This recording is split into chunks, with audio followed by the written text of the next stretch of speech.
संत गाडगेबाबा अमरावती विद्यापीठ, डॉक्टर पंजाबराव देशमुख महाविद्यालय प्रयोगशाळा, रॅपिड अँटीजन टेस्ट तसेच विविध प्रयोगशाळेच्या अहवालानुसार जिल्ह्यात 1189 नवे कोरोना रुग्ण आढळल्याची माहिती जिल्हा शल्य चिकित्सक कार्यालयाने दिली आहे।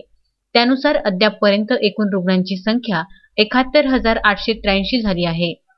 अमरावती जिल्ह्यातील 20 व इतर जिल्ह्यातील 4 असे 24 बाधितांचा आज अमरावती जिल्ह्यात मृत्यू झाला आहे।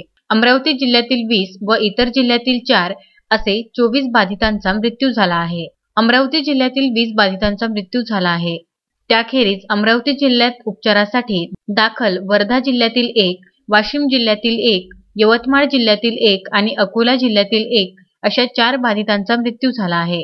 एकूण 24 बाधितांचा मृत्यू झाला आहे। 60 वर्षीय महिला अचलपूर जिल्हा कोविड रुग्णालय, 70 वर्षीय पुरुष महेंद्र कॉलनी जिल्हा कोविड रुग्णालय, 55 वर्षीय पुरुष दापोरी मोर्शी जिल्हा कोविड रुग्णालय, 27 वर्षीय महिला अमरावती पीडीएमसी रुग्णालय, 60 वर्षीय पुरुष वाशिम पाटणकर रुग्णालय, 48 वर्षीय पुरुष मोर्शी बारबदे रुग्णालय, 74 वर्षीय पुरुष दर्यापूर बारबदे रुग्णालय, 35 वर्षीय पुरुष जामगाव खाडका जिल्हा कोविड रुग्णालय, 70 वर्षीय महिला दस्तूरनगर अमरावती जिल्हा कोविड रुग्णालय, 66 वर्षीय महिला पुसला भरूड जिल्हा कोविड रुग्णालय, 33 वर्षीय पुरुष धामणगाव रेल्वे जिल्हा कोविड रुग्णालय, 55 वर्षीय महिला सेंदूरजना माहुरा जिल्हा कोविड रुग्णालय, 74 वर्षीय पुरुष अचलपूर जिल्हा कोविड रुग्णालय, 69 वर्षीय महिला सेमाडो चिखलदरा जिल्हा कोविड रुग्णालय, 50 वर्षीय पुरुष अंजनगाव जिल्हा कोविड रुग्णालय,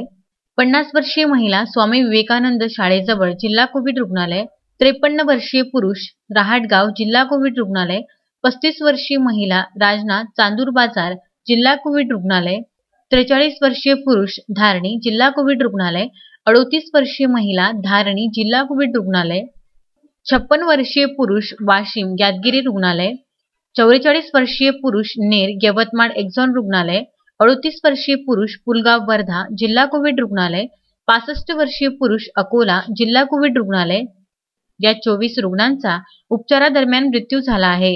विदर्भ न्यूज ब्युरो अमरावती।